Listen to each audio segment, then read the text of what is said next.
কলেজে যাওয়ার জন্য রেডি হচ্ছি, এমন সময় আম্মু এসে বলল, আজকে একটু তাড়াতাড়ি আসিস। কেন? তোকে নিয়ে আমার বান্ধবীর বাসায় যাব।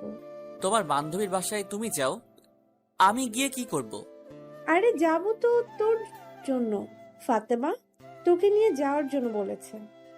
আমার জন্য যাবে মানে? হুম, তোর জন্য মেয়ে দেখতে যাব। তুমি কি পাগল হইছো? মেয়ে দেখবা মানে? হুম, আমি আর ফাতেমা একে অপরকে কথা দিয়েছিলাম আমাদের ছেলে মেয়েকে একসাথে বিয়ে দিয়ে আমাদের সম্পর্কটা আরো গভীর করব। বাহ বাহ, চমৎকার। নিজেদের জন্য আমাকে কেন বলি দিচ্ছ? তুই ছাড়া আমার আর কোনো ছেলে আছে নাকি? থাকলে তো তাকেই দিতাম। কিন্তু এটা কেমনে সম্ভব?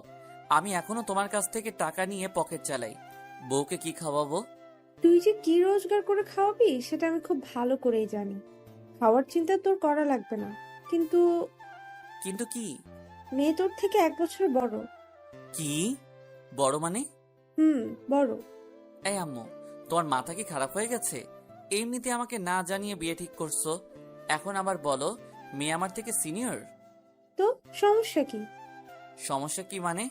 আরে, ছেলেরা সবসময় তাদের থেকে জুনিয়র মেয়ে বিয়ে করে, এটাই সমাজের নিয়ম।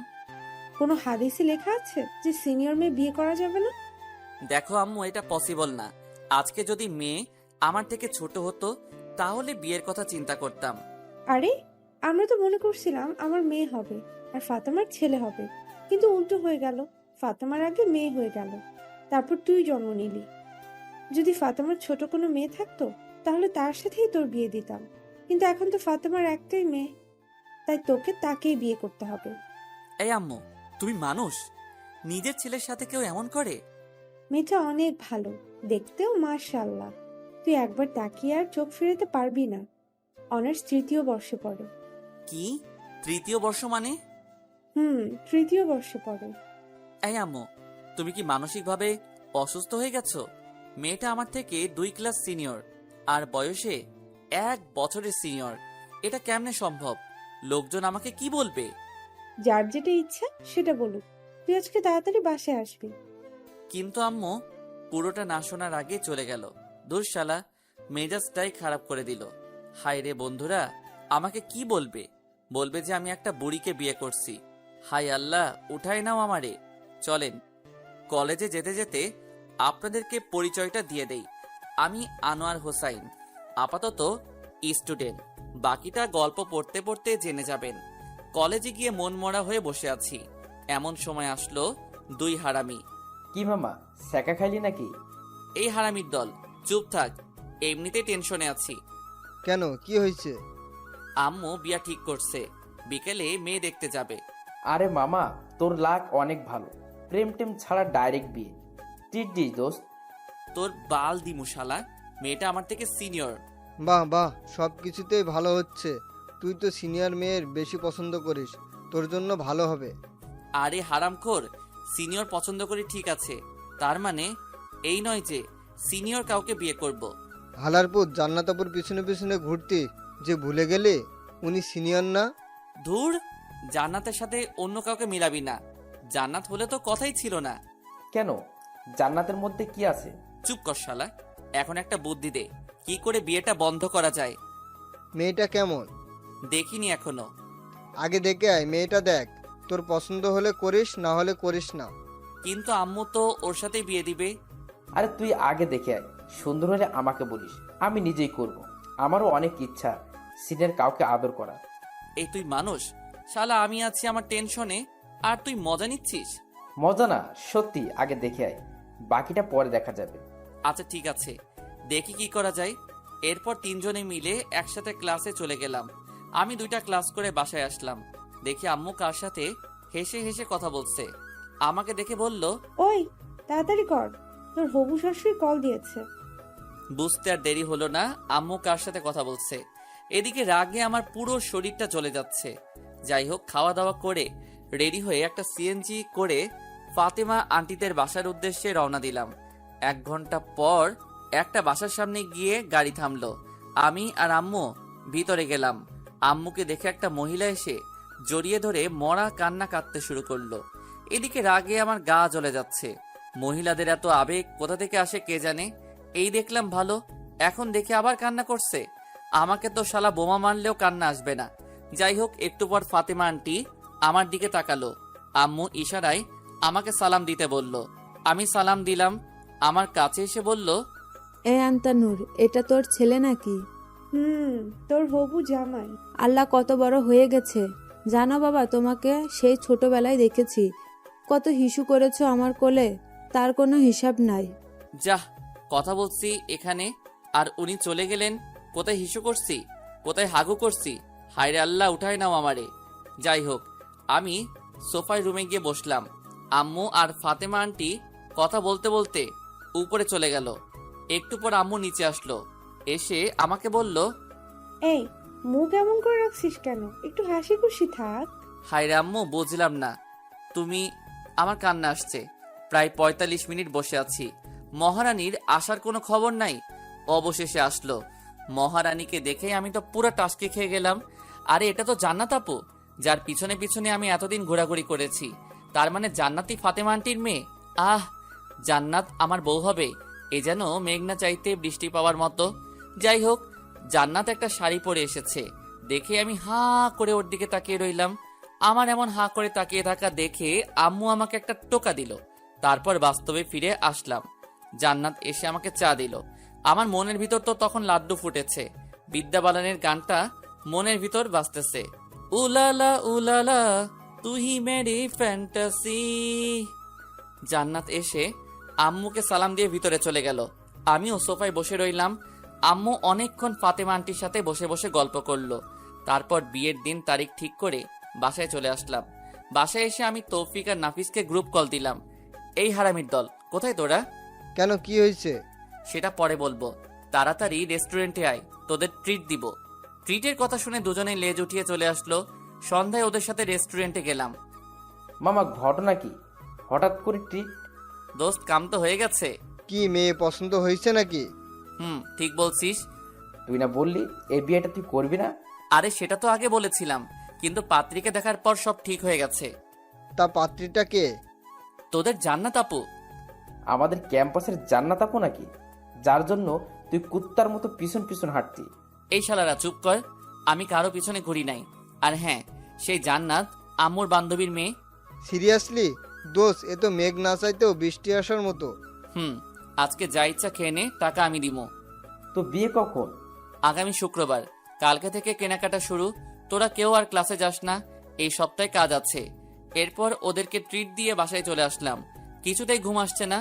ভাবছি জান্নাতকে কল দিয়ে কিছুক্ষণ প্রেম করব। না থাক, বিয়ের পর চুটিয়ে প্রেম করা যাবে। এই কয়েকদিন একটু পার্ট নিয়ে থাকি। পরের দিন সবাই মিলে কেনাকাটা শেষ করলাম। আস্তে আস্তে বাসায় মেহমান আসতে শুরু করেছে। আম্মু সবাইকে ইনভাইট করে দিছে। দেখতে দেখতে বিয়ের দিন চলে আসলো। সবাই অনেক ব্যস্ত, আমিও মোটামুটি ব্যস্ত ছিলাম। অবশেষে বিয়েটা হয়ে গেল। আমি তৌফিক আর নাফিস ছাদে বসে বসে গল্প করছি। এদিকে জান্নাত বাসর ঘরে বসে আমার জন্য ওয়েট করছে। আমার তো আর এখানে দাঁড়িয়ে থাকতে ইচ্ছে করছে না, কিন্তু দুই হারামি আমাকে যেতে দিচ্ছে না। রাত প্রায় 12টা। আমি তখনও ছাদে বসে বসে আড্ডা দিচ্ছি। এমন সময় আম্মু আসলো। কি রে, তুই এখনো বসে আছিস যে? তো কি করব? কি করবি মানে? যা, ঘরে যা। মেয়েটা সে কখন থেকে একা একা বসে আছে। আন্টি, আমরা ওকে অনেকবার বলেছি, কিন্তু ও আমাদের কথা শুনছে না। আমি তৌফিকের কথা শুনে ওর দিকে অবাক দৃষ্টিতে তাকালাম। তখন আম্মু বলল, যা, তাড়াতাড়ি ঘরে যা। ঠিক আছে যাচ্ছি, তুমি নিচে যাও। একটু পর আম্মু চলে গেল। আমি তৌফিককে একটা লাথি মেরে দিয়ে বললাম, এই হারামখোর, তুই আমাকে অনেকবার যেতে বলেছিস। শালা, তোর জন্য আমি যেতে পারছি না, আর তুই বলছিস আমাকে যেতে বলেছিস। আরে মামা, রাগ করিস কেন? আন্টিকে একটু পাম দিলাম আর কি। আচ্ছা ঠিক আছে, তুই যা।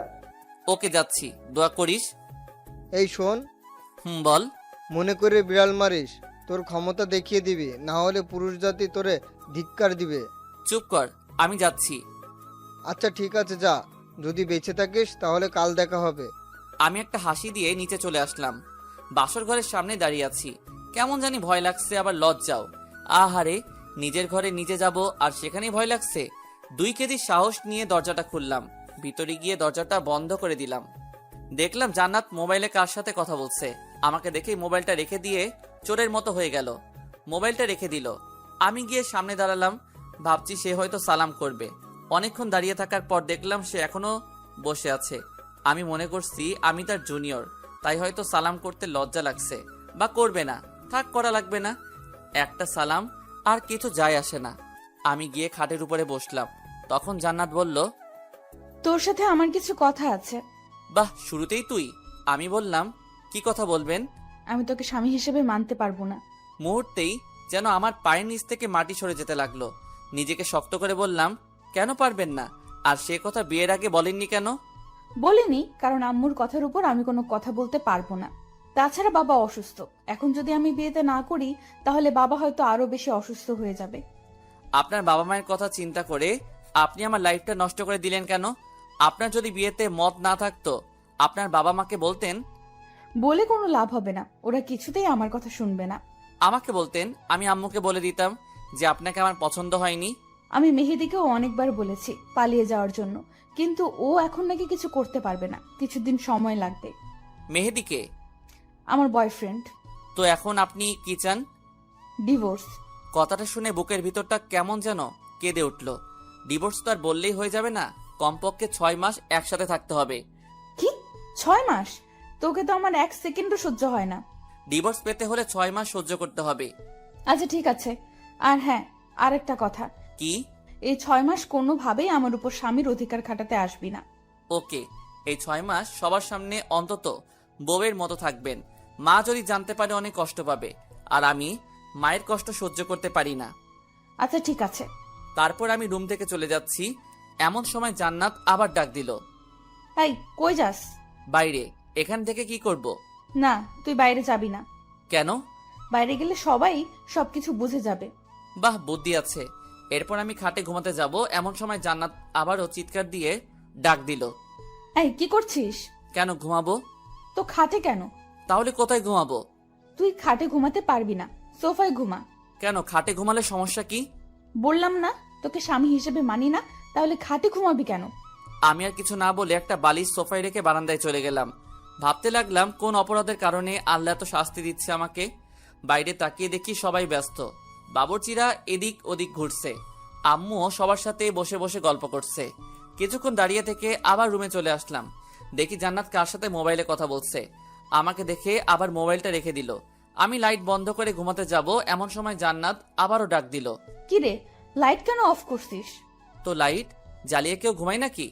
আমি তোকে বিশ্বাস করতে পারছি না, তুই লাইট দে। দূর, এই রুমেই থাকবো না। এই কই যাস? জাহান্নামে। আপনি তো আমাকে বিশ্বাস করছেন না, এখানে থেকে কি করব? আচ্ছা ডিম লাইটটা জ্বালিয়ে রাখ। আমি আর কিছু না বলে ডিম লাইটটা জ্বালিয়ে সোফায় ঘুমিয়ে পড়লাম। সকালে ঘুম ভাঙলো জান্নাতের মায়াবী মুখটা দেখে।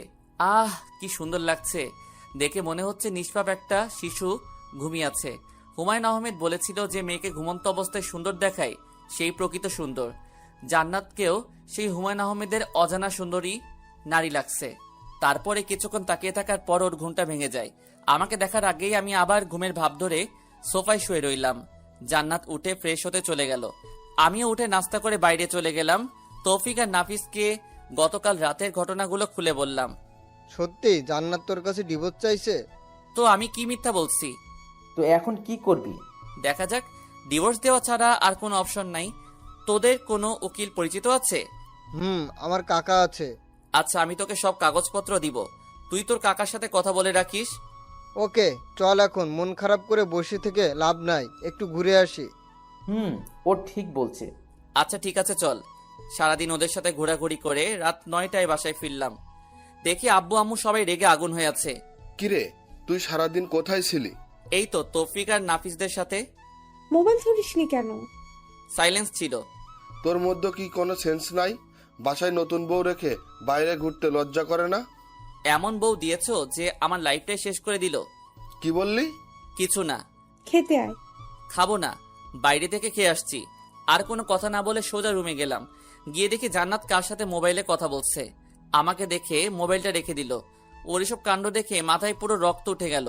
আমাকে বলল, এই ডিভোর্সের ব্যাপারে কিছু করেছিস? উকিলের সাথে কথা হয়েছে, অন্তত 6 মাস একসাথে থাকতে হবে।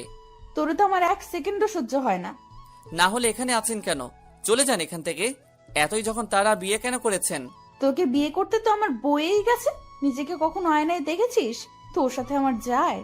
ভদ্রভাবে কথা বলুন, এটা আমার বাসা, আপনার নয়। তোর বাসা দেখে আমাকে ধমকাচ্ছিস? লজ্জা হওয়া উচিত তোর। দূর, ভালো লাগে না। কেন যে এই ফালতু মেয়েকে বিয়ে করতে গেলাম কে জানে।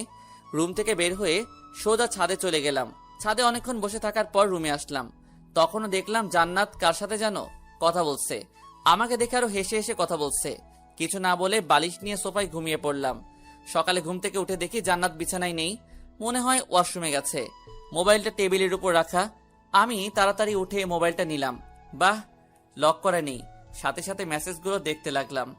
মেসেজ দেখে আমার পুরো মাথা গরম হয়ে আছে। আমি নাম্বারটা নিয়ে নিলাম। দরজার আওয়াজ শুনলাম, মনে হয় জান্নাত আসছে। আমি মোবাইলটা রেখে তাড়াতাড়ি বাইরে চলে গেলাম। এইভাবে জান্নাত আর আমার দিনগুলো চলতে লাগলো। আমি কলেজে যাওয়া শুরু করলাম। পরের দিন থেকে জান্নাতও যায়। আম্মু বলছে দুজনকে একসাথে যাওয়ার জন্য, কিন্তু জান্নাত আমাকে পার্সোনালি নিষেধ করে দিয়েছে, সে আমার সাথে যাবে না। সেদিন ক্লাস শেষ করে আমি বাইরে এসে দেখি জান্নাত তার বন্ধুদের সাথে বসে বসে আড্ডা দিচ্ছে আর হাসাহাসি করছে। দেখে রাগ হতে শুরু করলো। আমি কাছে গেলাম। চলেন। কোথায়? বাসায়। আমি তোর সাথে যাব না, তুই যা। তুই বলার কারণে সবাই হা করে আমার দিকে তাকিয়ে আছে। আম্মু বলেছে আপনাকে সাথে করে নিয়ে যেতে। ওই কুত্তা, তোরে না বলছি আমার উপর স্বামীর অধিকার খাটাতে আসবি না? যা তুই, তোর মাকে নিয়ে থাক। মাকে নিয়ে কোনো বাজে কথা বলবেন না। বললে কি করবি? আপনি বাসায় চলুন। এই কথা বলে আমি ওর হাতটা ধরে টানতে চাইছি, এমন সময় ঠাস আমার গালে একটা চড় বসিয়ে দিল। তোর সাহস কি করে হয় আমার হাত ধরার? বেহায়া কোথাকার। এই কথা বলে জান্নাত উঠে চলে গেল। আমি গালে হাত দিয়ে দাঁড়িয়ে রইলাম। পুরো ক্যাম্পাসের ছাত্রছাত্রী আমার দিকে তাকিয়ে আছে। লজ্জায় মাথা কাটা গেল। আমি আর দাঁড়িয়ে না থেকে একটা পার্কের পাশে এসে বসে রইলাম। এমন সময় জান্নাতের মোবাইল থেকে নেওয়া নাম্বারটার কথা মনে হলো। চিন্তা করলাম কল দিব, কিন্তু না, দিলাম না। নাম্বারটা সেভ করে নিলাম। ইমোতে কানেক্ট হওয়ার পর প্রোফাইলের ছবিটা দেখলাম। একটু সুন্দর হ্যান্ডসাম ছেলে বাইকের উপর বসে আছে। মনে হয় এই ছেলের সাথে জান্নাতের রিলেশন চলছে। ছেলেটাকে দেখে কেমন যেন মনে হলো প্লে বয়। আমি ছবিটা নিয়ে আমাদের বন্ধুদের গ্রুপে দিলাম আর বললাম এই ছেলেকে দেখার সাথে সাথেই আমাকে কল দিতে। তারপর ওখানে আরো কিছুক্ষণ থেকে বাসায় চলে গেলাম। বাসায় যাওয়ার সাথে সাথেই আম্মু এসে ঠাস করে একটা চর বসিয়ে দিল। আমি আবুলের মতো দাঁড়িয়ে রইলাম। মারলে কেন? বেশ করেছি, তোকে আরো মারা উচিত। কেন, কি করেছি আমি? লজ্জা করে না তোর বাসায় বউ রেখে অন্য মেয়ে নিয়ে পার্কে ঘুরতে? মানে কে বলেছে এসব? জান্নাত তোকে আর একটা মেয়েকে একসাথে দেখেনি? তোকে নিষেধ করার কারণে তুই জান্নাতকে সবার সামনে মেরেছিস। শুনেই আমার মাথায় আকাশ ভেঙে পড়ল। আম্মু, আমার কথাটা শোনো। চুপ কর, আমাকে আম্মু বলবি না। আমি কোনো দিন চিন্তাও করিনি তুই এতটা খারাপ হয়ে যাবি। আম্মু, সবকিছু মিথ্যা। আমি জানি, তুই যা আমার চোখের সামনে থেকে, তুই যেন আর না দেখি। দূর, কার মুখ দেখে ঘুম থেকে উঠলাম কে জানে। অপরাধ না করে অপরাধী হয়ে গেলাম। নিজের মাও বিশ্বাস করছে না। ব্যাগটা নিয়ে বাইরে চলে গেলাম। অনেকক্ষণ বসে থাকার পর দেখলাম রাত অনেক বেশি হয়ে গেছে। বাসায় না গিয়ে তৌফিকের বাসায় চলে গেলাম। কিরে, রাতের বেলা তুই এখানে? কেন, সমস্যা হচ্ছে নাকি? হলে বল, চলে যাচ্ছি। আরে পাগল নাকি, কিসের সমস্যা? তোকে তো জোর করেও নিয়ে আসা যায় না, কিন্তু নিজে থেকে আসলি, তাও রাতের বেলায়, তাই জিজ্ঞেস করলাম। আচ্ছা বাদ দে, ভিতরে আয়। ভিতরে যাওয়ার পর ওর আব্বু আম্মুকে সালাম করে ওর রুমে চলে গেলাম। ফ্রেশ হয়ে আসলাম, দেখি আব্বু বারবার কল দিচ্ছে। আমি কেটে দিয়ে সুইচ অফ করে দিলাম। তৌফিকের আম্মু এসে খাওয়ার জন্য ডাকতে লাগলো। দুজনে গিয়ে খেয়ে আসলাম। তৌফিক বলল, এবার বল কাহিনী কি? আমি পুরো ঘটনাটা তৌফিকের সাথে শেয়ার করলাম। তৌফিক বলল, তাহলে এই ব্যাপার? আচ্ছা, তোর কাকার সাথে ডিভোর্সের ব্যাপারে কথা বলেছিস? কিছুদিনের মধ্যেই ডিভোর্স পেপার চলে আসবে। তুই একটু বলিস যেন তাড়াতাড়ি দিয়ে দেয়। আচ্ছা ঠিক আছে। তারপর তৌফিকের সাথে ঘুমিয়ে পড়লাম। পরের দিন তৌফিকদের বাসা থেকে সরাসরি কলেজে চলে গেলাম। ক্লাস করতে ভালো লাগছে না, তাই বাইরে এসে আমি, তৌফিক আর নাফিস গাছতলায় বসে আছি। দেখলাম জান্নাত একটা ছেলের সাথে বাইকে করে কলেজে আসছে। বাইক থেকে নেমে ছেলেটার হাত ধরে উপরে যেতে লাগলো। দেখে আমার মাথা খারাপ হয়ে গেল। আরে, সে তো এখন আমার বউ। ডিভোর্স হওয়ার পর সে যা ইচ্ছা করুক, কিন্তু এখন কেন? রাগে আমার লোম দাঁড়িয়ে গেল। তারপর আমি উঠে জান্নাতের কাছে যেতে লাগলাম। কিরে, কই যাস? তোরা দাঁড়া, আমি আসছি। দাঁড়া, আমরাও আসছি। তারপর তিনজন মিলে জান্নাতের সামনে গেলাম। আপনি এই ছেলেটার হাত ধরেছেন কেন? সেটা কি তোকে বলতে হবে? অবশ্যই, ভুলে যাবেন না আমি আপনার স্বামী। তোকে আমি স্বামী হিসেবে মানি না। তোকে না বলেছি আমার উপর অধিকার খাটাতে আসবি না? আপনি না মানলে কিছু করার নাই। আপনি এখন আমার স্ত্রী, আমাদের এখনো ডিভোর্স হয়নি। সো আপনাকে আমার কথা মতো চলতে হবে। যদি না চলে কি করবি? দেখবেন কি করব। কি করবি তুই দেখা। আমি আস্তে আস্তে জান্নাতের কাছে যেতে লাগলাম, আর সে পিছাতে লাগলো। আমি জান্নাতের সামনে গিয়ে জান্নাতের পাশে থাকা ছেলেটাকে একটা ঘুষি মারি। আমার কর্মকাণ্ড দেখে সবাই হা করে তাকিয়ে আছে। ছেলেটার কলার চেপে ধরলাম। এই হালার পুত, কি নাম তোর? লজ্জা করে না অন্যের বউয়ের সাথে প্রেম করতে? তুই জানিস আমি কে? তুই আমেরিকান প্রেসিডেন্ট হলেও আমার দেখার টাইম নাই। তোকে যদি জান্নাতের সাথে দেখি তোর খবর আছে। দেখ তোর কি হাল করি। সাথে সাথে মোবাইলটা বের করে কাকে যেন কল দিতে চাইছিল। আমি মোবাইলটা নিয়ে আছাড় দিয়ে ভেঙে ফেললাম। তারপর ছেলেটাকে আরো একটা ঘুষি দিলাম। ঠোঁট কেটে রক্ত বের হচ্ছে। তৌফিক আর নাফিজ এসে আমাকে টেনে নিয়ে গেল। জান্নাত আমার রেগে যাওয়া দেখে ভয় কাঁপতে লাগলো। তৌফিক আর নাফিজের সাথে নিচে চলে আসলাম। কলেজের পেছনে গিয়ে অনেকক্ষণ বসে রইলাম। কিছুই ভালো লাগছে না। কলেজ ছুটি হয়ে গেছে। তৌফিক, আমি আর নাফিজ বসে রইলাম। অনেকক্ষণ পর আমরাও উঠে হাঁটা দিলাম। পরে তৌফিক আর নাফিজের কাছ থেকে বিদায় নিয়ে বাসার দিকে রওনা দিলাম। ওরাও ওদের বাসায় চলে গেল। দুপুরবেলা রাস্তায় মানুষজন খুব একটা বেশি নাই, একেবারে নেই বললেই চলে। খেয়াল করে দেখলাম দুইজন ছেলে সিগারেট টানতে টানতে আমার পিছনে আসতে লাগলো। আরেকটু যাওয়ার পর আরো চারজন একটা গলি থেকে বের হয়ে আসলো। দেখতে মাস্তান টাইপের, আমার পিছু পিছু আসতে লাগলো। হঠাৎ করে একটা ছেলে পেছন থেকে আমার ঘাড়ের উপর হাত দিয়ে চাপ দেয়। আমি পেছনে তাকাই। কি সমস্যা? ঘাড়ে কেন হাত দিলেন? আগুন আছে, সিগারেট ধরাবো। না, আমি ওসব খাই না। আইসে আমার লক্ষ্মী ছেলে, ওইসব খায় না। কি ব্যাপার? আপনাদের সমস্যা কি? আমার কোনো কথার উত্তর না দিয়ে একটা ছেলে এসে আমার মুখ চেপে বাকিগুলো এসে আমার উপর ঝাঁপিয়ে পড়ে। একা ওদের সাথে পেরে উঠতে পারছি না। ওরা অনেক বাজে ভাবে আমাকে মারে। দুইজনে আমার হাত ধরে রাখে, বাকিগুলো মুখে আর বুকে ঘষাতে লাগে। মুখ দিয়ে রক্ত পড়ছে। আমি দাঁড়িয়ে থাকতে না পেরে শুয়ে গেলাম। দেখলাম জান্নাত আর ওই ছেলেটা বাইক নিয়ে আসলো। ছেলেটা সবাইকে বলল, মরে গেলে নদীতে নিয়ে গিয়ে ফেলে দিস। জান্নাত ওর কথা শুনে হাসছে। তারপর দুজনে বাইক নিয়ে চলে গেল। একটা ছেলে লাঠি দিয়ে মাথায় আঘাত করবে। তারপর আর কিছু মনে নেই। যখন জ্ঞান ফিরল, নিজেকে হাসপাতালে আবিষ্কার করলাম। দেখলাম তৌফিক আর নাফিজ পাশে বসে আছে। এখন কেমন লাগছে? মোটামুটি। আম্মু কই? এতক্ষণ ছিল, আমরা তাকে বাসায় পাঠিয়ে দিচ্ছি। এই 2 দিন এখানে থেকে তিনিও অসুস্থ হয়ে গেছে। তার মানে 2 দিন পর জ্ঞান আসলো। শরীরের প্রত্যেকটা অঙ্গ ব্যথা করছে। অনেক কষ্টে উঠে বসলাম। তারপর ওদের বললাম, জান্নাত আসছিল? একবার আসছিল, ওর বাবা নাকি অসুস্থ, সেখানে চলে গেছে। ও আচ্ছা। তোর এই অবস্থা কি করে হলো? এই, তুই পাগল হয়েছিস? ও ঠিক মতো কথাই বলতে পারছে না, আর তুই ঘটনা জিজ্ঞেস করতেছিস? আচ্ছা, বাসায় চলো, ওখানে বলবো। এখন বাসায় যাওয়া যাবে না, তোর আরো 2 দিন থাকতে হবে। এখানে থাকতে ভালো লাগছে না। আম্মুকে একটা কল দে, আজকে চলে যাব। তারপর আম্মু আসলো। এসে আমাকে ধরে কান্নাকাটি শুরু করে দিল। ডাক্তারের কাছ থেকে অনুমতি নিয়ে বাসায় চলে গেলাম। সেদিন রাতে তৌফিক আর নাফিজের আমার সাথে ছিল। তাদের সব ঘটনা খুলে বলি। তৌফিককে বললাম তাড়াতাড়ি ডিভোর্স পেপারটা যেন রেডি করে। সেদিন 3 জন একসাথে ঘুমিয়ে পড়লাম। পরের দিন দেখি জান্নাত ওর বাবার বাড়ি থেকে চলে আসছে। আমাকে দেখে বলল, কিরে বেঁচে আসিস? আমি তো ভাবছি মারা গেছিস। রাগে আমার রক্ত গরম হয়ে গেল। তৌফিক আর নাফিজ সবকিছু শুনে ফেলেছে। ওদেরকে দেখে জান্নাত চোরের মতো রুম থেকে বের হয়ে গেল। সেদিন থেকে ওর সাথে কথা বলি না, এমনকি নিজের রুমেও যাই না। অসুস্থতার জন্য কলেজে যেতে পারছি না। জান্নাত ঠিকই আছে। কলেজে গিয়ে যে কি করে সেটা আমি খুব ভালো করেই জানি। এভাবে আরো 1 সপ্তাহ কেটে গেল। জান্নাতের ব্যবহার আরো খারাপ হতে লাগলো। একদিন সকালবেলা ঘুরতে বের হইছি, এমন সময় সাইদের কল আসলো। কিরে, কি অবস্থা? এই তো মোটামুটি। তোর কি অবস্থা? আছি আগের মতো। বন্ধু, তুই যে একটা ছেলে ছবি দিয়েছিলি, মনে আছে? কি হয়েছে এখন?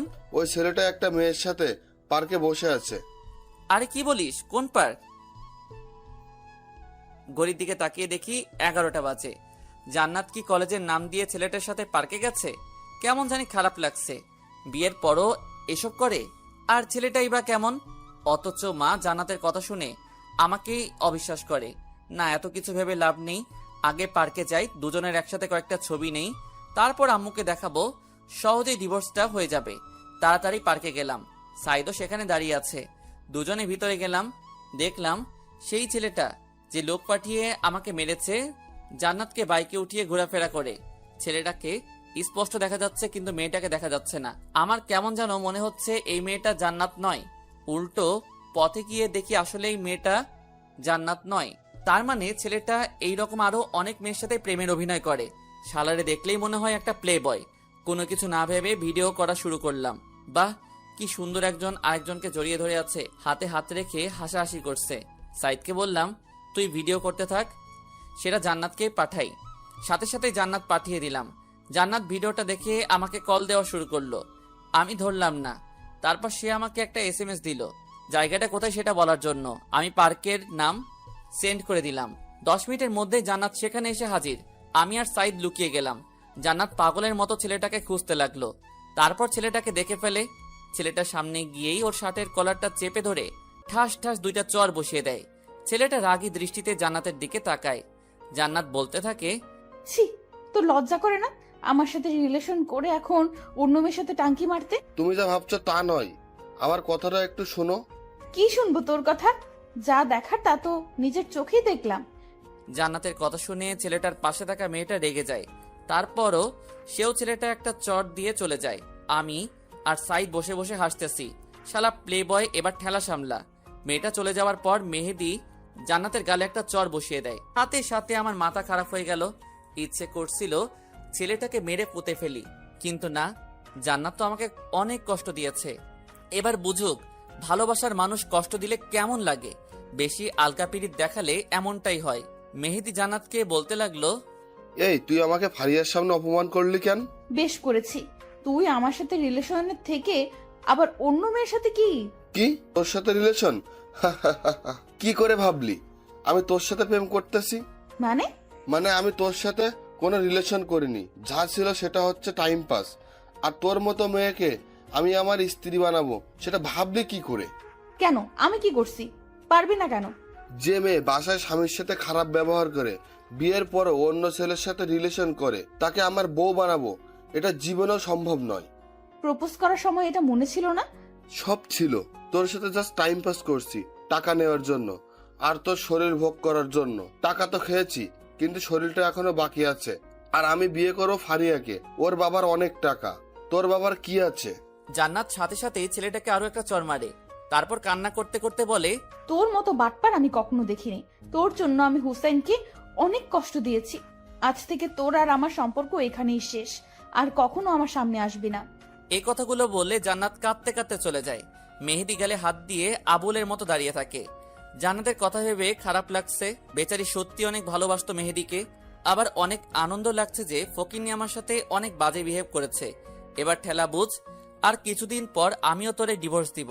তখন বুঝবি তোর জীবনে এই হুসাইনের গুরুত্ব কি পরিমাণ ছিল। যাই হোক, সাইদকে একটা ধন্যবাদ দিলাম। সে মেহেদিকে না দেখলে হয়তো ছেলেটা জান্নাতের সাথে শারীরিক রিলেশনও করে ফেলতো। আল্লাহ বাঁচাইছে।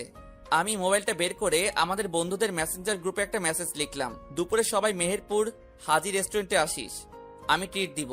মেসেজ পেয়ে সবাই লেজ উঠিয়ে রায়পুর হয়ে কোর্ট রোড দিয়ে চলে আসলো। সবাই সেখান থেকে হাজি রেস্টুরেন্টে গেলাম। আমি, তৌফিক, নাফিজ আর সাইদ সবাই মিলে খাওয়া দাওয়া করলাম। তৌফিক আমাকে জিজ্ঞেস করলো, হঠাৎ টিট কেন? আমি সব ঘটনা খুলে বললাম। সবাই মোটামুটি খুশি। তৌফিককে জিজ্ঞেস করলাম, ডিভোর্স লেটার ঠিক হতে আর কয়দিন লাগবে? সে বলল, আর কিছুদিনের মধ্যে হয়ে যাবে। বিকেলে আর বাসায় গেলাম না, সবাই মিলে আড্ডা দিলাম। রাতে বাসায় গেলাম। কি রে, সারাদিন কই ছিলি? এই তো বন্ধুদের সাথে। এই অসুস্থ শরীর নিয়ে বন্ধুদের সাথে কি? এই, তোর সাথে কি জান্নাতে কিছু হয়েছে? না, কেন? দুপুরে এসে না খেয়ে শুয়ে আছে। অনেকবার ডেকেছি, খাবে না বলেছে। রুম থেকে বের হচ্ছে না। আমি কিছু জানি না, যদিও সব জানি তবুও কিছু বললাম না। দেখ তো বাবা, মেয়েটা কিচ্ছু খাচ্ছে না। এভাবে না খেয়ে থাকলে তো অসুস্থ হয়ে যাবে। আচ্ছা, দেখতেছি। যা ডেকে নিয়ে আয়, দুজনে একসাথে খেতে আয়। তারপর রুমে গেলাম। দেখি জান্নাত উল্টো হয়ে শুয়ে আছে। আমাকে দেখেই উঠে বসলো। আমি কিছু না বলে ওয়াশরুমে চলে গেলাম। ফ্রেশ হয়ে এসে বললাম, আম্মু খাওয়ার জন্য ডেকেছে, খেতে চলেন। আমি খাবো না, তুমি খেয়ে নাও।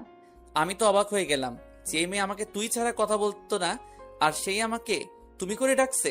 খাবেন না কেন? দুপুরেও তো কিছু খাননি। আম্মু বলল, আপনার মুখে এগুলো কিসের দাগ? কিছু মশা মারতে গিয়ে। খেতে আসেন, সবাই বসে আছে। আর কিছু না বলে খেতে চলে গেলাম। খাওয়া শুরু করে দিলাম, কিন্তু সে আসছে না। কি রে, জান্নাত আসছে না? না, কেন, কিছু হয়েছে? শরীর খারাপ মনে হয়। ও আল্লাহ, কি বলিস? ডাক্তারকে কল দে। আরে ধর, তেমন অবস্থা না, ঘুমালে ঠিক হয়ে যাবে। আমি আর আম্মু খেয়ে নিলাম। চলে যাওয়ার সময় আম্মু বলল, হুসাইন, কিছু বলবে? বলছিলাম কি, তুই খাবারটা রুমে নিয়ে যা, ওর খিদা লাগলে খেয়ে নিবে। প্লিজ বাবা, না করিস না। কি আর করা, ইচ্ছা না থাকা সত্ত্বেও খাবারগুলো রুমে নিয়ে গেলাম। খাবারগুলো টেবিলের উপর রাখলাম। জান্নাতকে বললাম, ভাত নিয়ে আসছি, খেয়ে নিন। খাবো না, খিদে নেই। না খেলে শরীর খারাপ করবে, খেয়ে নিন। আর কিছু না বলে বালিশটা নিয়ে সোফায় শুয়ে পড়লাম। জান্নাত কিছু একটা বলতে গিয়েও বলল না। রাতের বেলা হঠাৎ কিছু একটা শব্দ শুনে ঘুমটা ভেঙে গেল। তাকিয়ে দেখি জান্নাত পাগলের মতো খাবারগুলো খাচ্ছে। আমি মুচকি হেসে মনে মনে বললাম, গরিবের কথা বাসি হলেও মিষ্টি হয়। আমি না জাগার ভান ধরে শুয়ে আছি।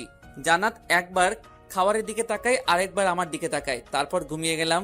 ঘুম থেকে উঠে দেখি জান্নাত নিজের কম্বলটা আমার গায়ে জড়িয়ে দিয়ে কোথায় যেন চলে গেছে। উঠে ফ্রেশ হয়ে নিলাম।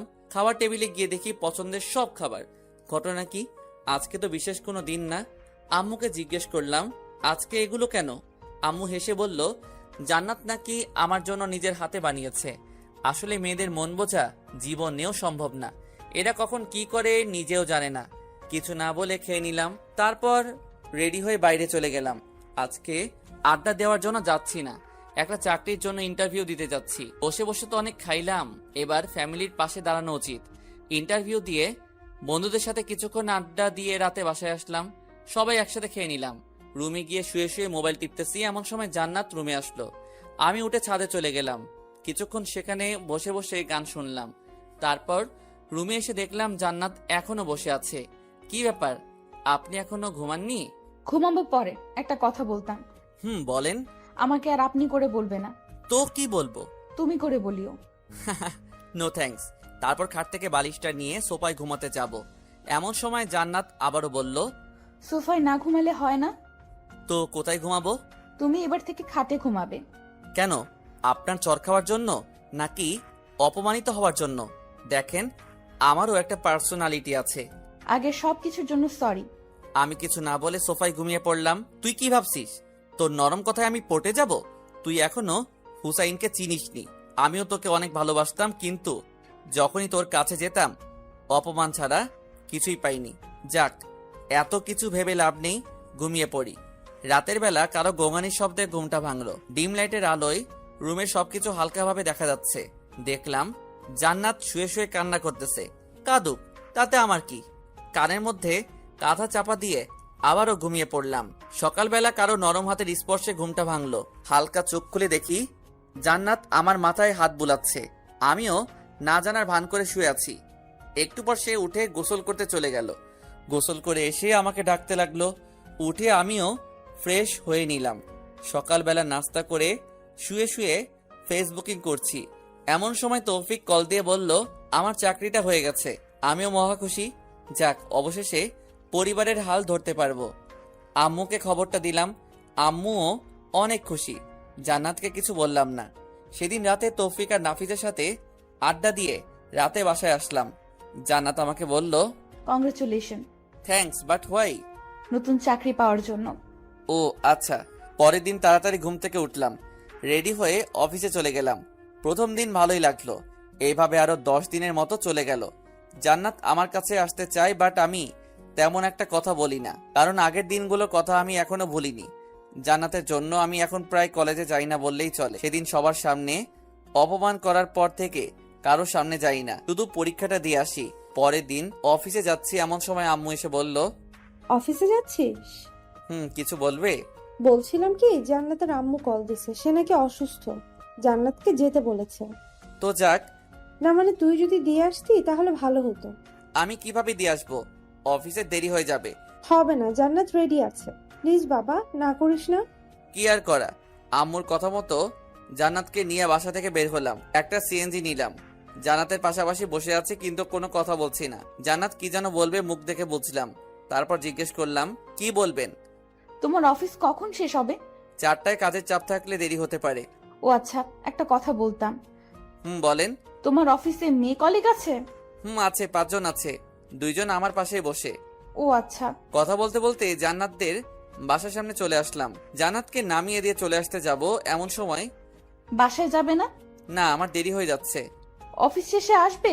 না, আর কারো অপমান সহ্য করব না। এমনিতেই অনেক অপমানিত হয়েছি। কলেজে যাওয়াও বন্ধ করে দিছি। আপনি বাসায় চলে যান। জান্নাত কিছু একটা বলতে চাইছিল, সেদিকে না তাকিয়ে ড্রাইভারকে বললাম গাড়ি টান দিতে। তারপর সেখান থেকে সোজা অফিসে চলে গেলাম। সারাদিন অফিস করে বিকালে আড্ডা দিয়ে বাসায় গেলাম।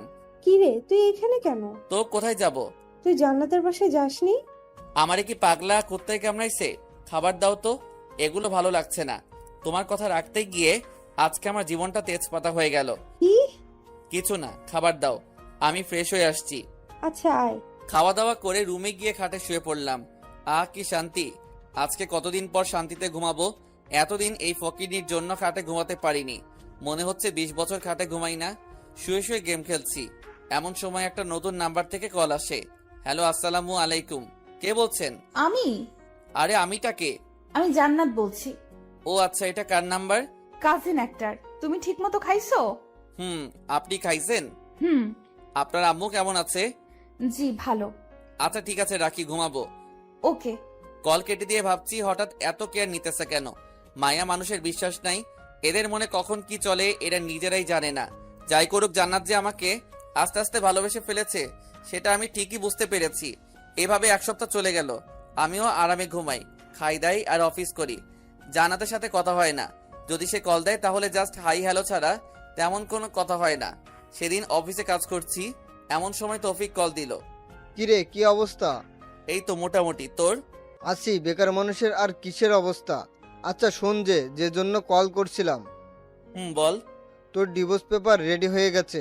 আমি বিকেলে নিয়ে আসব, তুই আমাদের আড্ডার জায়গায় চলে আসিস। থ্যাঙ্কস দোস্ত। ধন্যবাদ দিতে হবে না, ট্রিট দিতে হবে। আচ্ছা ঠিক আছে, নাফিসকে বলে দিস। আচ্ছা ঠিক আছে। যাক, অবশেষে পেপারটা রেডি হলো। এটা নিয়ে এতদিন কি যে পেরেছিলাম তা বলে বোঝানো যাবে না। বিকেলে অফিস শেষ করে আড্ডা দেওয়ার ওখানে চলে গেলাম। তৌফিক আর নাফিস বসে আছে, ওদের সাথে অনেকক্ষণ আড্ডা দিলাম। তারপর বাসায় আসলাম, এসে দেখে আম্মু রেগে আছে। কি হইছে, এভাবে তাকিয়ে আছো কেন? তোর মোবাইল কই? আছে তো। যা শালা, মোবাইল তো বন্ধ হয়ে আছে। তোরে কল দিলে কল যায় না কেন? আম্মু চার্জ নেই, শেষ হয়ে গেছে। টিপতে ভালো লাগে, চার্জ দিতে ভালো লাগে না? আচ্ছা বাদ দাও, কেন কল দিছো? জান্নাতকে নিয়ে আসার জন্য। তো ও নিজে আসুক, আমি ওর বডিগার্ড নাকি? এ কেমন কথা? মেয়েটা একা একা আসবে কি করে? যা নিয়ে আয়। নিয়ে আসবো মানে? যা, এখন নিয়ে আয়, না হলে ঘরে জায়গা নেই তোর। কি করা, আবারও জান্নাতের বাসার উদ্দেশ্যে রওনা দিলাম। ওখানে এসে থেকে 8:30 বাজে। কলিং বেল বাজালাম। অনেকক্ষণ পর জান্নাতের আম্মু এসে দরজা খুলে দিল। আসসালামু আলাইকুম, কেমন আছেন? আলহামদুলিল্লাহ ভালো। তুমি কেমন আছো বাবা? জি আমিও ভালো আছি। জান্নাত উপরে আছে, যাও। ইচ্ছা না থাকা সত্ত্বেও যাওয়া লাগলো। গিয়ে দেখি জান্নাত রেডি হয়ে বসে আছে। আমি বললাম, রেডি হয়েছেন? রেডি। আম্মু কল করেছিল। তুমি এত দেরি করলে যে? অফিস থেকে আসতে একটু দেরি হয়ে গেছে। আচ্ছা চলুন। এখন না, খাওয়া দাওয়া করে যাব। বাসায় গিয়ে খাবো। না, এখান থেকে খেয়ে যাব। আম্মু সব রান্না করে বসে আছে। কি আর করা, খাওয়া দাওয়া করে তারপর বাসার উদ্দেশ্যে রওনা দিলাম। সিএনজিতে আর কোনো কথা হয়নি। ভিতরে ভিতরে টেনশনে আছি, আজ থেকে আবার শান্তি মতো ঘুমাতে পারবো না। একটু পর বাসায় চলে আসলাম। এসে দেখি বাসার লাইট সব বন্ধ। দরজা টোকা দেওয়ার আগেই খুলে গেল। পুরো বাসা অন্ধকার। আমি আম্মুকে কয়েকবার ডাকলাম কিন্তু কোনো সারা শব্দ নাই। খুব ভয় পেয়ে গেছি, কোনো অঘটন ঘটলো না তো। জান্নাত ভয়ে আমার হাত চেপে ধরে দাঁড়িয়ে রইল। বুঝলাম ওর হাত কাঁপতেছে।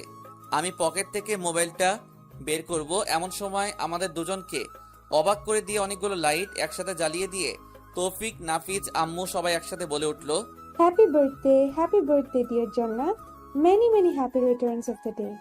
আমি তো পুরো টাসকি খেয়ে গেলাম। এগুলো কে করলো, কখন করলো, কিভাবে করলো? আমি তো এই 2 ঘন্টা আগেই বাসায় ছিলাম, তখন তো তেমন কিছুই ছিল না। আমি ভাবছি আর জান্নাত আম্মুকে বলল, আম্মু, আপনি কি করে জানলেন আজকে আমার জন্মদিন? আর এত কিছু কে করেছে? সবাই একসাথে আমাকে দেখিয়ে দিল। আমি আরো একটা টাসকি খেলাম। যাই হোক, সবাই মিলে কেক কাটলাম। জান্নাত প্রথমে আমাকে খাইয়ে দিল, আমিও খাইয়ে দিলাম। একে একে সবাই খাওয়া দাওয়া করে অনেক মজা করলাম। তৌফিক আর নাফিস জান্নাতকে অনেকগুলো গিফট দিল। আম্মু একটা রিং দিল। বাকি শুধু আমি আছি। তৌফিক হঠাৎ করে বলল, হোসাইন তার গিফট কালকে সকালে দিবে। আমি নির্বাক হয়ে দাঁড়িয়ে রইলাম। পরে আমি তৌফিক আর নাফিস ছাদে চলে গেলাম। কিরে, তোরা এত কিছু কি করে জানিস? আমরা জানতাম না আন্টি, আমাদের বলেছে, আর তোকে কিছু বলতে নিষেধ করেছে। ও আচ্ছা। এই তৌফিক, তুই যে বললি সকালে গিফট দিব, কি গিফট দিব? আরে বেটা, জান্নাত তোর কাছে ডিভোর্স চাইছে না, ডিভোর্স পেপার তো রেডি, সকালে দিয়ে দিবি। আর এটা হবে জান্নাতের জন্য সবচেয়ে বড় উপহার। ঠিক, চল, অনেক রাত হইছে, ঘুমিয়ে যাই। চল। এরপর ছাদে থেকে রুমে চলে আসলাম। তৌফিক আর নাফিসকে রুম দেখিয়ে দিয়ে আমি আমার রুমে গেলাম। দেখলাম জান্নাত বসে বসে মোবাইল টিপতেছে। আমি যাওয়ার পর, থ্যাঙ্কস কেন? এত বড় সারপ্রাইজ দেওয়ার জন্য। ঘুমিয়ে যান, অনেক রাত হইছে। তারপর বিছানা থেকে বালিশ নিয়ে সোফায় যাচ্ছি, এমন সময় জান্নাত বলল, আমার গিফট? কালকে অফিসে যাওয়ার আগে টেবিলের উপর রেখে যাব। ওকে, একটা কথা বলার ছিল। বলেন। সোফায় না ঘুমালে হয় না? তো কোথায় ঘুমাবো? খাটে ঘুমাও। নো থ্যাঙ্কস, আপনি ঘুমিয়ে যান। আর কোনো কথা না বলে ঘুমিয়ে গেলাম। সকালে উঠে দেখি জান্নাত আমার আগেই উঠে গেছে। আমি ফ্রেশ হয়ে ডাইনিং রুমে গিয়ে দেখি আম্মু রান্না করছে, আর জান্নাত সেগুলো টেবিলের উপর সাজিয়ে দিচ্ছে। তারপর নাস্তা করে রেডি হয়ে ডিভোর্স পেপারটা হাতে নিলাম। অনেক কষ্ট হচ্ছে সাইন করতে। অনেক ভালোবেসে ফেলেছি মেয়েটাকে, কিন্তু কিছু করার নাই। হয়তো সে অন্য কারো কাছে আমার থেকেও বেশি ভালো থাকবে।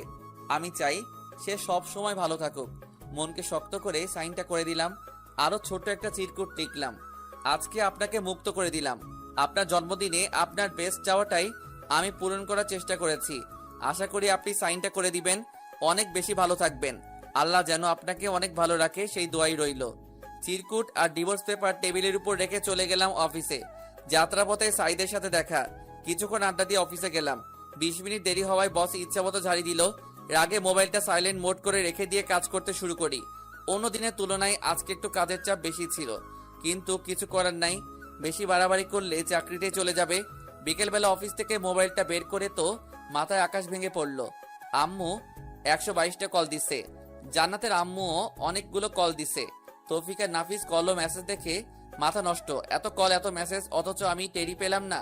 মোবাইলটা হাতে নিয়ে দেখি জান্নাতের আম্মু আবার কল দিছে। হ্যালো। আমি কলটা কেটে দিয়ে আম্মুকে কল দিলাম। আম্মু কল ধরছে না। এরপর তৌফিককে কল দিলাম। হ্যালো দোস্ত, কি অবস্থা? কিরে, তুই কল ধরছিস না কেন? আসলে অফিসে কাজের চাপ বেশি ছিল তাই। এখন কই আছোস? এই তো কোর্ট মোড়। তাড়াতাড়ি মানারাত হাসপাতালে আয়। কেন, কি হইছে? জান্নাত সুইসাইড করতে চাইছিল, পরে আমরা সবাই মিলে হাসপাতালে নিয়ে আসছি। কি সুইসাইড করতে চাইছিল মানে? দাঁড়া, আমি এক্ষুনি আসছি। তাড়াতাড়ি আয়। কল কেটে দিয়ে হাসপাতালের উদ্দেশ্যে রওনা দিলাম। কেমন জানি খুব টেনশন হচ্ছে। জান্নাত হঠাৎ করে সুইসাইড করবে কেন? সেখানে গিয়ে দেখি আম্মু, তৌফিক, নাফিস আর জান্নাতের আম্মু বাইরে বসে আছে। আমাকে দেখে সবাই উঠে দাঁড়ালো। আম্মু এসে ঠাস করে আমার গালে একটা চড় বসিয়ে দিল। আমি আবুলের মতো গালে হাত দিয়ে দাঁড়িয়ে রইলাম। বাবা, তোমার সাথে কি জান্নাতের কিছু হয়েছে? জি না, আমার সাথে তো কিছু হয়নি। তাহলে সে সুইসাইড করতে গেল কেন? আমি মাথা নিচু করে দাঁড়িয়ে আছি। আম্মু এসে বলল, তুই কল ধরিসনি কেন? অফিসে ছিলাম তাই সাইলেন্ট মোড করা ছিল। লাগবে না তোর চাকরি করা, আজ থেকে চাকরি ছেড়ে দিবি। আর তুই আমার সাথে মিথ্যা বলেছিস কেন? কি মিথ্যা? জান্নাত এতদিন তোর সাথে যা যা করেছে সেগুলো আমাকে বলিসনি কেন? তোমাকে এগুলো কে বলেছে? আম্মু তৌফিক আর নাফিসের দিকে তাকালো। আমি বুঝে গেলাম ওরাই আম্মুকে সব ঘটনা বলে দিছে। তৌফিক আর নাফিসের দিকে আমি রাগী দৃষ্টিতে তাকালাম। ওরা নিচের দিকে তাকিয়ে আছে। এমন সময় ডাক্তার এসে বলল জান্নাতের জ্ঞান ফিরেছে। আম্মু আর শাশুড়ি ভিতরে গেল। তৌফিক আর নাফিস ভিতরে যেতে চাচ্ছিল। আমি বললাম, এই তোরা দাঁড়া। কিছু বলবি? আম্মুকে কথাগুলো কে বলেছে? একজন অন্যজনের দিকে তাকিয়ে আছে। কিরে, কথা বলিস না কেন? আমরা দুজনেই বলেছি। কেন বলেছিস? জানিস আম্মু কত কষ্ট হবে, কারণ জান্নাতকে আম্মুই পছন্দ করেছে। আন্টিকে না বলে কোনো উপায় ছিল না। তিনি আমাদের যেভাবে চাপের মুখে ফেলেছে, না বলে থাকতে পারেনি। সরি দোস্ত। বন্ধু, একটা কথা বলতাম। কি?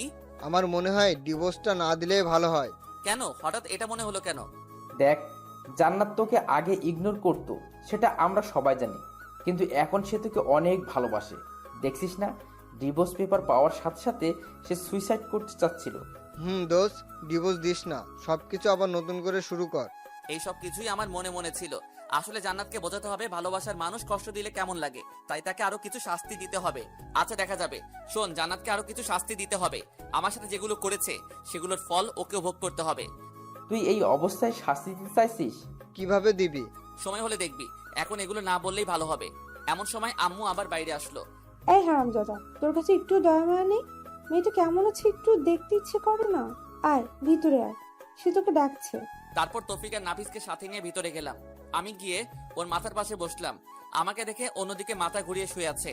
আম্মু সবাইকে ইশারা করলো বাইরে চলে যেতে। সবাই বাইরে চলে গেল। এখন কেমন আছেন? সেটা তোর না জানলেও চলবে। বুঝে গেলাম রেগে আছে। সমস্যা নাই বালিকা, তোমার জন্য যে এখনো কি কি ওয়েট করতেছে সেটা নিজেও জানি না। আবার বললাম, রাগ করছেন নাকি? রাগ করার মানুষ থাকলে তো রাগ করব। আচ্ছা বাদ দেন, এবার বলেন এই কাজটা কেন করতে গেলেন? তুই কিছু বুঝিস না? আপনি কেন সুইসাইড করতেছেন সেটা আমি কি করে বুঝবো? যা, তোর বোঝা লাগবে না। এখানে কেন এসেছিস? আমি মরলে তুই খুশি হতি? সবাই বলেছে আপনাকে দেখতে, তাই আসলাম। কি? সবাই বলেছে সেজন্য তুই আমাকে দেখতে এসেছিস? তার মানে তুই মন থেকে আমাকে দেখতে আসিসনি। আচ্ছা বাদ দেন, এবার বলেন জন্মদিনের গিফট পেয়ে খুশি হয়েছেন? না হওয়ার কি আছে? খুশি ঠেলায় নিজের জীবনটাই দিয়ে দিতে চাইছিলাম, কিন্তু পারলাম না। খুশি হননি কেন? আজ থেকে তো আপনি মুক্ত, নিজের ইচ্ছা মতো চলতে পারবেন, প্রেম করতে পারবেন। তোর কি একটু বুক কাঁপলো না? না, আমি জাস্ট আপনার ইচ্ছাটাই পূরণ করতে চাইছিলাম। তুই জীবনেও বুঝবি না। না বুঝাই ভালো। আম্মু এসে বলল, এই তোদের কথা শেষ হয়েছে? আমরা তো কথাই বলিনি, শুরুও নাই শেষও নাই। আম্মু কিছু না বলে রাগী দৃষ্টিতে আমার দিকে তাকিয়ে আছে। শাশুড়ি এসে আম্মুকে বলল, আন্তানুর জান্নাতকে আমার বাসায় নিয়ে যাই, কয়েকদিন ওখানে থেকে তারপর পাঠিয়ে দিব। তুই যেটা ভালো মনে করিস। বাহ, দুজনের ফ্রেন্ডশিপ রক্ষা করার জন্য আমাকে বলে দিল। আমি বের হয়ে যাচ্ছি, এমন সময় আম্মু বলল, কি রে তুই কই যাস? বাসায়। এখানে থেকে কি করব? যা জান্নাতকে ওদের বাসায় দিয়ে আয়। কিছু না বলে দাঁড়িয়ে আছি। আম্মু আবার বলল, কি রে কথা কানে যায় না? আরে দিয়ে আসবো তো, এমন করো কেন? যা সিএনজি নিয়ে আয়। তারপর একটা সিএনজি নিলাম।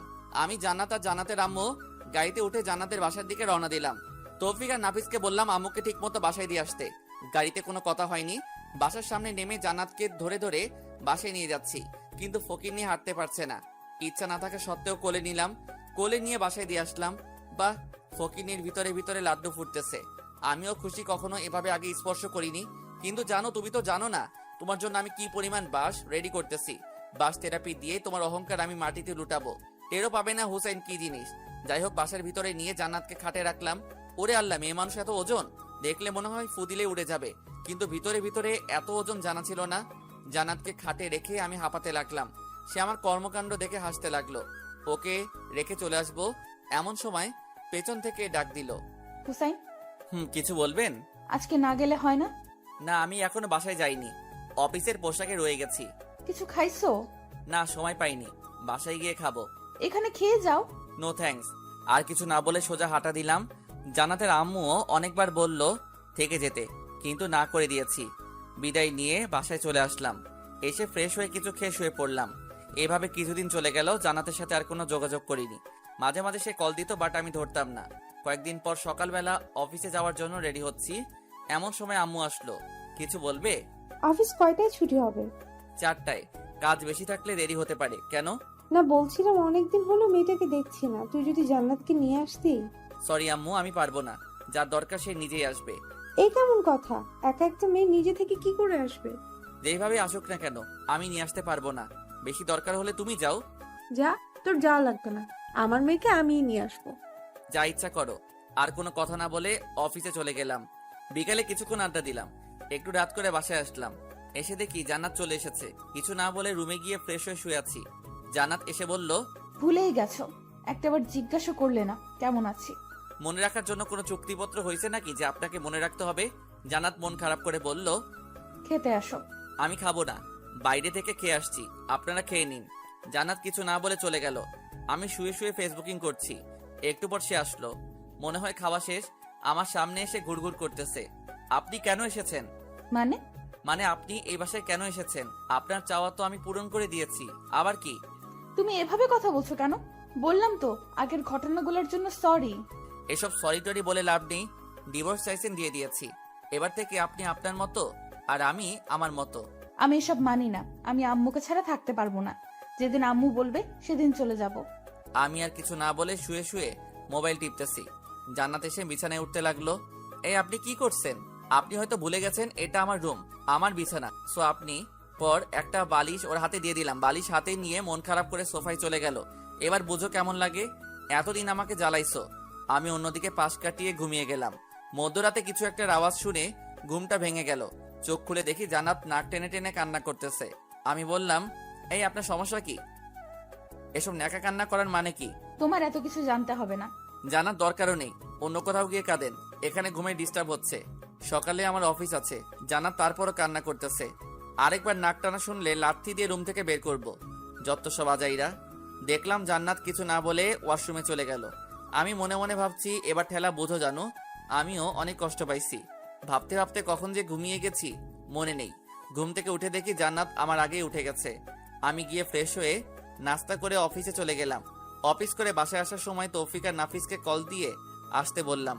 ওরা আমার আগেই বসে আছে। কি রে, কি অবস্থা তোদের? এই তো তোর মতো আর টাকা ইনকাম করতে পারছি না। বেকার মানুষের অবস্থা তো ভালো করে জানিস। আচ্ছা আয়, ওদিকে গিয়ে বসি। চল। জান্নাত কেমন আছে রে? ভালোই, কিন্তু একটা জিনিস আমার মাথায় আসছে না। কি? জান্নাতকে ডিভোর্স পেপার দিলাম, সেটারও কোনো খবর নাই। সে এখান থেকেও যাচ্ছে না। আরে বোকা, ও কি করে? সে এখন ফিদা হয়ে গেছে। দোস্ত, যা হয়েছে সব ভুলে যা। এখন সবকিছু ঠিক করে নে, এটাই ভালো হবে। আরে না, জান্নাতকে আরো কিছু শাস্তি দিতে হবে। এই হুসাইন, বল। জান্নাত তোকে কলেজের সকলের সামনে অপমান করেছে, তুইও করবি? কি করে? কি আপনারা বুঝছেন না তো? গল্প পড়তে থাকেন, আপনারাও বুঝে যাবেন। তারপর তৌফিককে বললাম, ধুর বেটা, এটা করা উচিত হবে না। যাই হোক, সে আমার স্ত্রী। আরে বেটা, সমস্যা নাই, পরে আদর করে দিস, সব ঠিক হয়ে যাবে। হা হা হা, হারামি, তুই আর মানুষ হলি না। তুই চাকরি করবি নাকি কলেজে যাবি? দুটাই। বসকে বলবো ছুটি দিতে, দিয়ে দিবে। তাহলে ঠিক আছে। এরপর আরো কিছুক্ষণ আড্ডা দিয়ে বাসায় চলে গেলাম। ফ্রেশ হয়ে এসে রুমে শুয়ে রইলাম। তৌফিকরে বুদ্ধি মোতাবেক মোবাইলটা সাইলেন্ট মোড করে কানে লাগিয়ে কথা বলতে লাগলাম। পাশে জান্নাত ছিল। প্রেম করলে যে এরকম রোমান্টিক কথাবার্তা বলে, আমিও সেম ভাবে বলতে লাগলাম। জান্নাত রাগে ফুলতে লাগলো। আমি অনেক জোরে হেসে হেসে কথা বলছি। অনেক বকাবকি করার পর মোবাইলটা রেখে দিলাম। আসলে কোনো প্রেম করিনি, তাই কথাও খুঁজে পাচ্ছি না। আমি জান্নাতকে দেখিয়ে মোবাইল একটা কিস দিলাম। জান্নাত আমার সামনে এসে দাঁড়ালো। কিছু বলবেন? মেয়েটাকে? তা দিয়ে আপনার কাজ কি? অনেক কাজ। আগে বলো মেয়েটাকে। আমার ভবিষ্যৎ বউ। বাসায় বউ রেখে অন্য মেয়ের সাথে কথা বলতে লজ্জা করে না? বউ মানে? কোথায় বউ? কে বউ? তাহলে আমি কে? বলে যাবেন না আপনাকে ডিভোর্স দিয়ে দিছি, সো আপনি আমার কেউ নন। মানে কি বলছো এসব? যা শুনেছেন তাই। আর হ্যাঁ, আমার কোনো পার্সোনাল ব্যাপারে আপনি নাক গলাতে আসবেন না।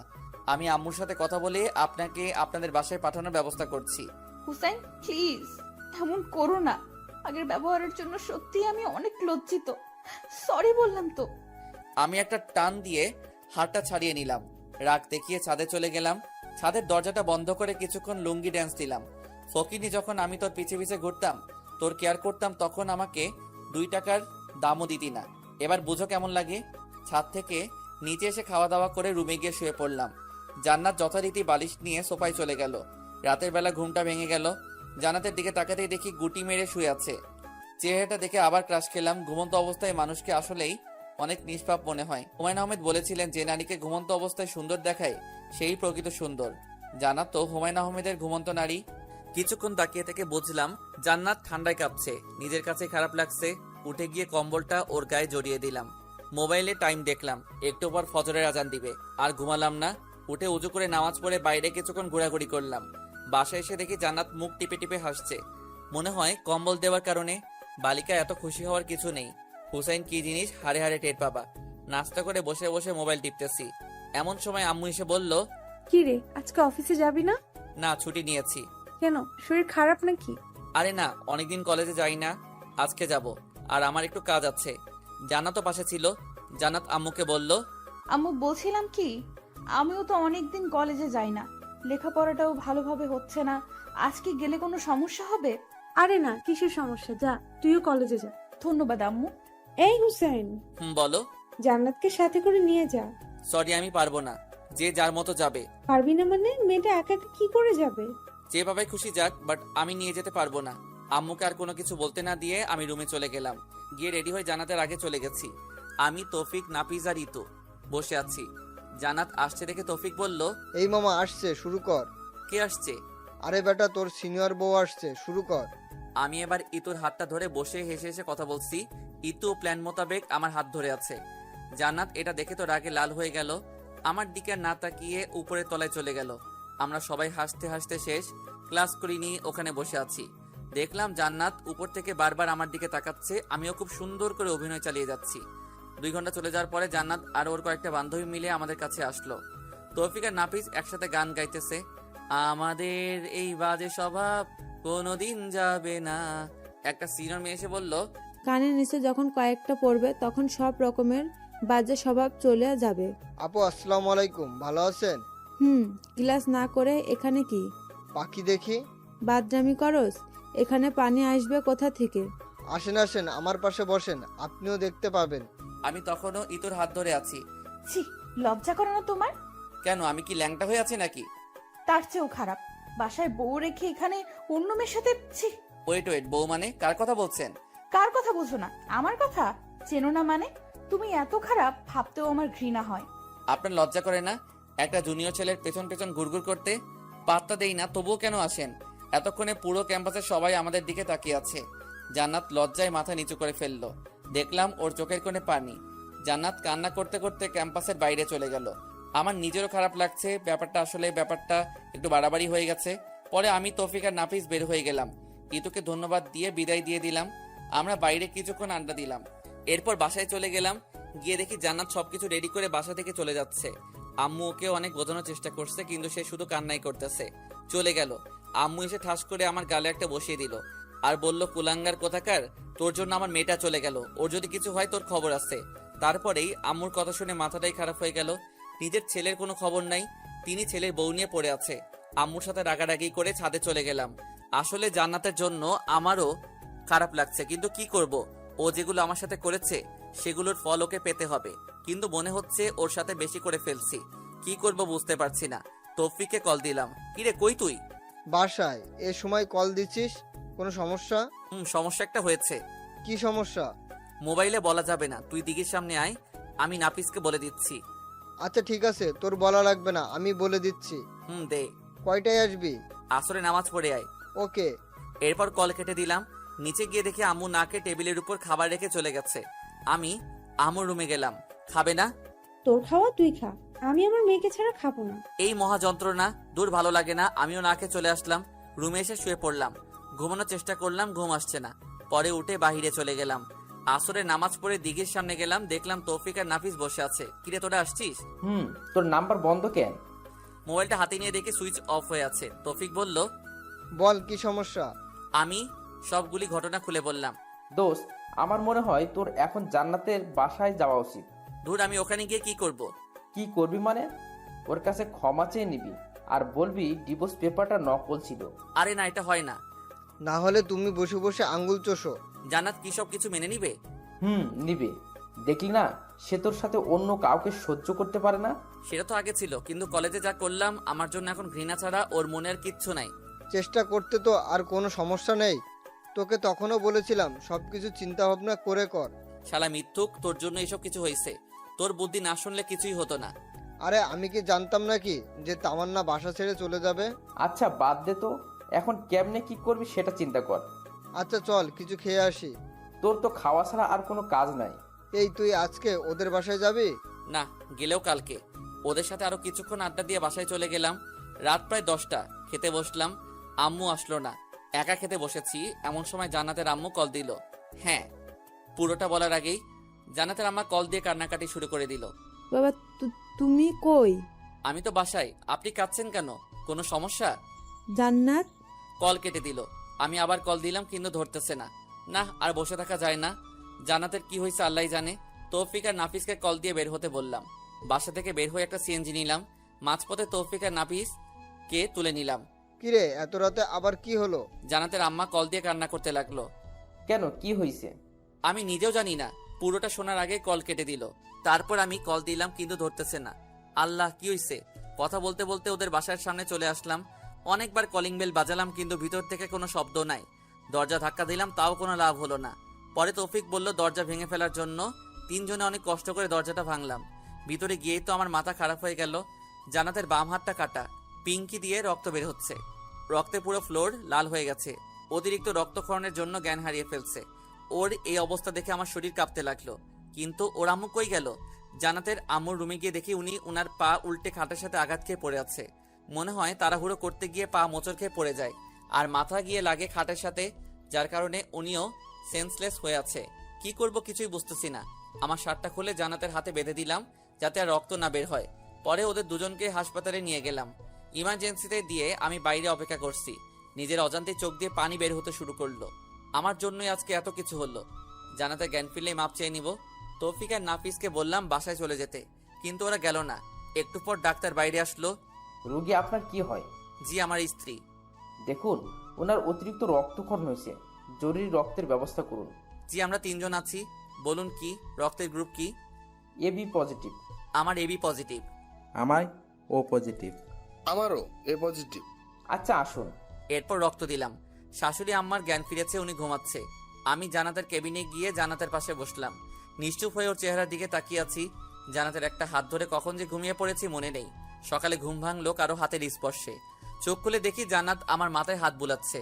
আমার ঘুম ভেঙে যাওয়া দেখে অন্যদিকে মুখটা কালো করে শুয়ে রইল। কি ব্যাপার, এমন করছিলেন কেন? সেটা কারো না জানলেও চলবে। বুঝলাম সে এখনো রেগে আছে। কেন এটা করলেন? কি করব বলো? আমি তো তোমাকে অনেক কষ্ট দিছি, অপমান করছি, তোমার সাথে খারাপ ব্যবহার করেছি। তুমি তো আমায় ক্ষমা করবে না। তাই বলে সুইসাইড করবেন? আগেও এই একই কাজটা করেছেন। কেন বাঁচালে? আমি মরলে তোমার কি? ঠাস করে একটা ওর গালে বসিয়ে দিলাম। তুমি আমাকে মেরেছো? মেরেছি, বেশ করেছি। আমার বউকে আমি মেরেছি, তাতে আপনার কি? বউ, তাহলে সেদিন ডিভোর্স লেটার দিলে কেন? ওটা ডিভোর্স লেটার ছিল না, জন্মদিনের একটা কার্ড ছিল। শুধু মিথ্যা চিঠিটা আমি লিখেছিলাম। কালকে কলেজে এগুলো কেন করলে তাহলে? আমার সাথে করেছিলেন। আপনাকে একটু বোঝাতে চেয়েছিলাম আপনার কেমন লাগে। অনেক হারামি তুই। বলে কান্না করতে করতে জড়িয়ে ধরলো। আমিও ধরলাম। এমন সময় আম্মু এসে কাশি দিতে লাগলো। দূর শালা, আম্মুকে কে খবর দিল? আম্মু জানলে টেনশন করবে, তাই কিছু জানাইনি। আমি ভাবছি ওর সুস্থ হলে তারপর জানাবো। আমি এখানে একটু আসতে পারি? না, এখানে কারো আশা এখন যাবে না। এই ছাড়েন, আম্মু দেখতেছে। দেখলে দেখুক, আমার স্বামীকে আমি জড়িয়ে ধরেছি, তাতে কার কি? তাই বলে আম্মুর সামনে? এই হাদারাম, কিছু শিখ। আম্মু গিয়ে শাশুড়ির সাথে কথা বলতে লাগলো। বাইরে গিয়ে দেখি তৌফিক আর নাফিস একটা টুলের উপর একজন অন্যজনের উপর উল্টো হয়ে শুয়ে আছে। দেখে আমার হাসি পাচ্ছে। একটু ভিডিও করে ওদেরকে জাগালাম। তারপর বাইরে থেকে কিছু খেয়ে আসলাম। জান্নাতের জন্য নিয়ে আসলাম। ডাক্তারের কাছে গেলাম। আমরা কি ওদের বাসায় নিয়ে যেতে পারবো? আপনার শাশুড়িকে নিয়ে যেতে পারবেন, উনি সুস্থ আছে, কিন্তু আপনার ওয়াইফকে আরো 2 দিন থাকতে হবে। আচ্ছা ঠিক আছে। এরপর আম্মুর কাছে গেলাম। আম্মু, কিছু বলবি? ডাক্তার বলেছে বাসায় যেতে। তো চল। আর এখানে থেকে কি করব? না মানে জান্নাতকে আরো 2 দিন থাকতে হবে, তাই বলেছিলাম তুমি ওনাকে নিয়ে আমাদের বাসায় চলে যাও। কয়েকদিন ওখানে থেকে রেস্টে থাকো। জান্নাতের কাছে কে থাকবে? আমি আছি, তোমরা বাসায় চলে যাও। সময় পেলে আবার আসিও, আর না হলে আসার দরকার নাই। আচ্ছা ঠিক আছে, সবকিছু দেখে শুনে রাখবি। এরপর তৌফিককে ওনাদের সঙ্গে দিয়ে বাসায় পাঠিয়ে দিলাম। আমি জান্নাতের কাছে গেলাম। এখন কেমন লাগছে? আগে থেকে ভালো। এই শোনো, বলেন। আমি না একজনকে অনেক ভালোবাসি। কাকে? আমার এই জুনিয়র বরটাকে। আমি কিছু না বলে অন্যদিকে তাকিয়ে হাসতেছি। সে হঠাৎ করে আমার মুখটা ওর কাছে নিয়ে গিয়ে একটা ভালোবাসার স্পর্শ এঁকে দিল। তারপর বলল, এই, আমাদের তো বাসর হয়নি, চলো না আজকে আমাদের বাসরটা করে ফেলি। ডাক্তার আপনাকে আরো 2 দিন এখানে থাকতে বলেছে। আগে সুস্থ হন, তারপর দেখা যাবে। এইভাবে রোমান্টিক ভাবে 2 দিন চলে গেল। আমি জান্নাতকে নিয়ে বাসায় আসলাম। গাড়ি থেকে নেমে তাকে বললাম বাসায় আসতে, কিন্তু সে না এসে দাঁড়িয়ে আছে। বুঝলাম আমাকে বলছে, তাই আর দেরি না করে ওকে কোলে নিলাম। সে আমার গলা জড়িয়ে ধরে আছে। বাসায় নিয়ে গিয়ে রুমে শুয়ে দিলাম। তারপর, কি ব্যাপার দাঁড়িয়ে আছেন কেন? আসুন। কেউ যদি কোলে করে নিয়ে যায় তাহলে যাব। বাসায় নিয়ে গিয়ে রুমে শুইয়ে দিলাম। তারপর আমি উঠে চলে যাচ্ছি, এমন সময় সে আমার একটা হাত ধরে টান দেয়। আমি নিজেকে স্থির রাখতে না পেরে সোজা ওর গায়ের উপর গিয়ে পড়ি। এটা কি করলেন? আমার বরকে আমি যা ইচ্ছা তা করব, তাতে তোর কি? আমার কি দেখামো?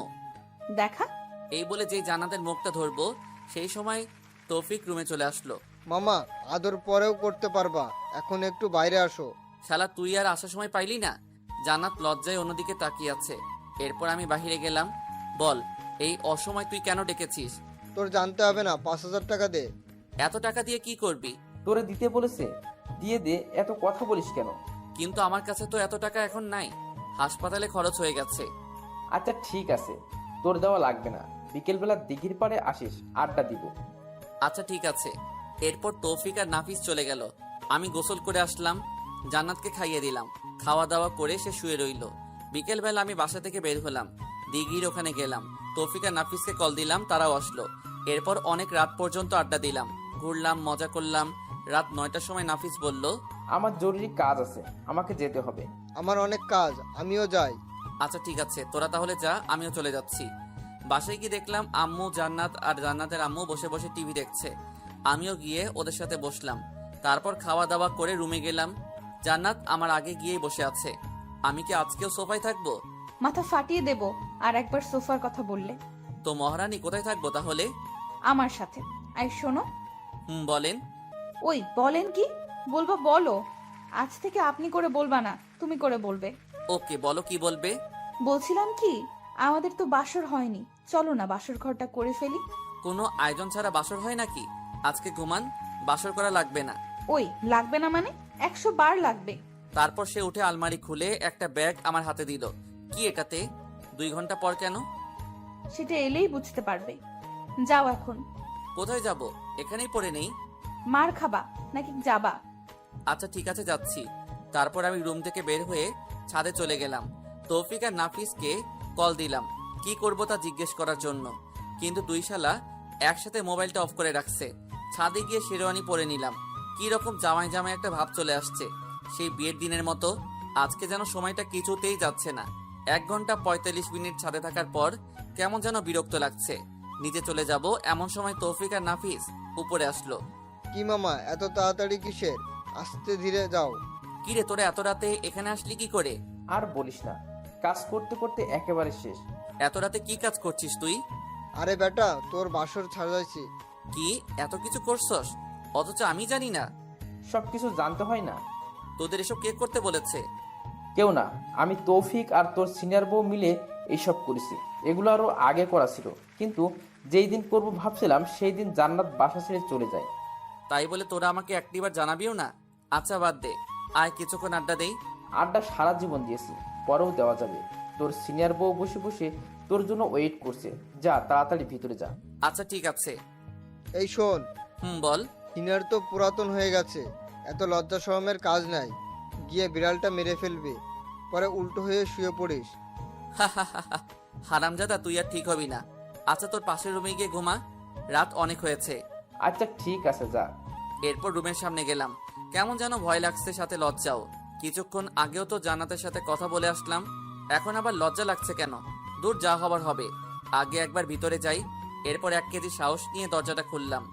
দেখলাম জান্নাত লম্বা একটা ঘোমটা দিয়ে বসে আছে। আমি যাওয়ার পরে উঠে আসলো, এসে আমার পা ছুঁয়ে সালাম করতে যাবে, এমন সময় আমি ওর হাত ধরে ফেললাম। আরে আরে কি করো?